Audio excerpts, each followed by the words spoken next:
Welcome to भाई की पढ़ाई सब्सक्राइबर, और जिन्होंने नहीं किया वो कर दो। चलो दोस्तों, कहानी को आगे बढ़ाते हैं।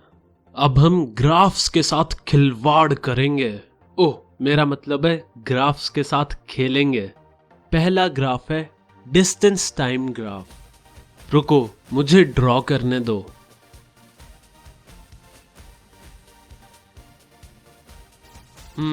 हो गया। तो डिस्टेंस टाइम ग्राफ पे हम एक्स एक्सिस पे टाइम को रिप्रेजेंट करते हैं और वाई एक्सिस पे डिस्टेंस को। और जब हम ऐसा ग्राफ बनाते हैं तो इसका मतलब होता है कि ऑब्जेक्ट मूव ही नहीं कर रहा, क्योंकि उसकी पोजीशन टाइम के साथ चेंज ही नहीं हो रही। और जब हम ऐसा ग्राफ बनाते हैं, इसका मतलब होता है कि एक ऑब्जेक्ट यूनिफॉर्म मोशन में ट्रैवल कर रहा है, यानी वो ऑब्जेक्ट एक फिक्स्ड वेलोसिटी से ट्रैवल कर रहा है। तो इस ग्राफ से हम वेलोसिटी कैसे निकाल सकते हैं वो देखते हैं।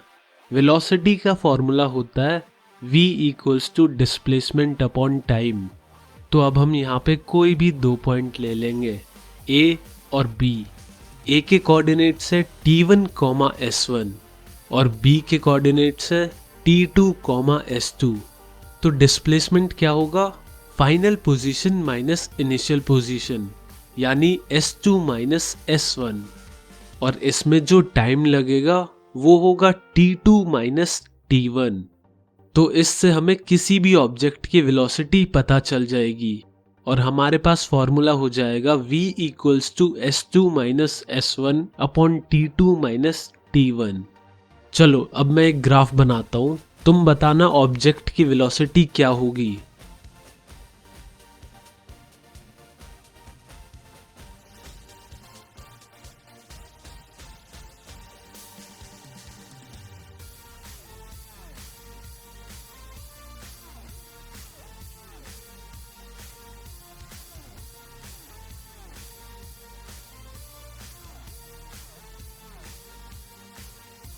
हाँ, सही आंसर है 3 मीटर पर सेकेंड। सिंपल है, बस वैल्यूज डाल दो और आंसर आ जाएगा। चलो आगे बढ़ते हैं। मान लो अगर हमारा सामना इस टाइप के ग्राफ से हो गया तो समझ लेना कि ऑब्जेक्ट नॉन यूनिफॉर्म मोशन में है, यानी उस ऑब्जेक्ट की वेलोसिटी कांस्टेंट नहीं है। चलो अब टाइप 2 पर चलते हैं।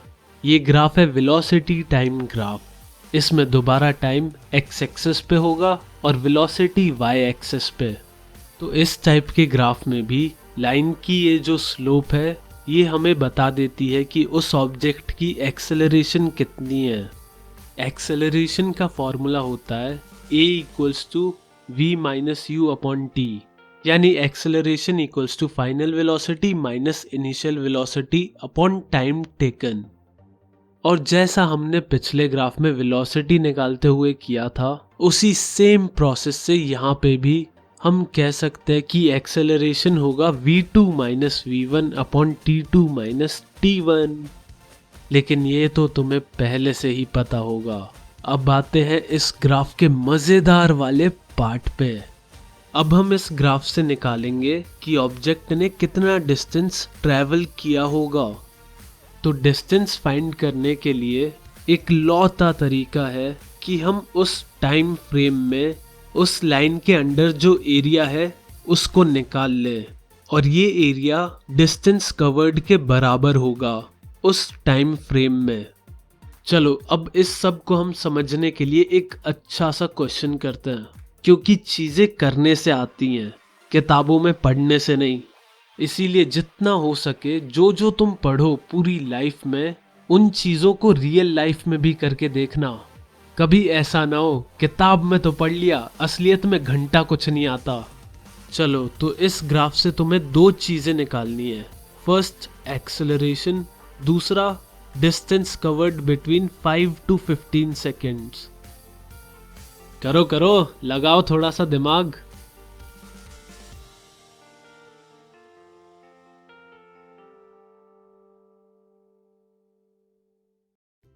चलो तो एक्सेलरेशन तो आराम से आ जाएगी, a equals to v minus u upon T.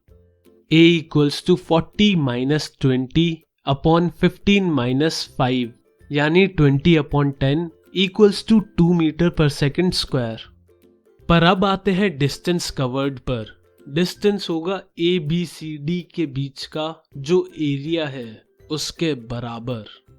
तो इस एरिया को हम डिवाइड कर देंगे area of rectangle A E C D plus area of triangle A E B में। एरिया ऑफ रेक्टेंगल हो जाएगा 15 माइनस 5 इंटू 20 जो कि 200 हो जाएगा। एरिया ऑफ ट्राइंगल होगा half into 15 minus 5 into 40 minus 20 यानी हाफ इंटू 10 इंटू 20 जो आता है 100 के बराबर। टोटल एरिया हुआ 200 प्लस 100 यानी distance covered by object between 5 to 15 second is equal to 300 metres. We did it, yeah. चलो अब सेलिब्रेशन टाइम है, लेते हैं एक छोटा सा ब्रेक। और मेरी खुशी इतनी ज्यादा इसलिए भी है क्योंकि मेरे नॉवल के हीरो को उसकी हीरोइन मिल गई है। चलो बाय, मिलते हैं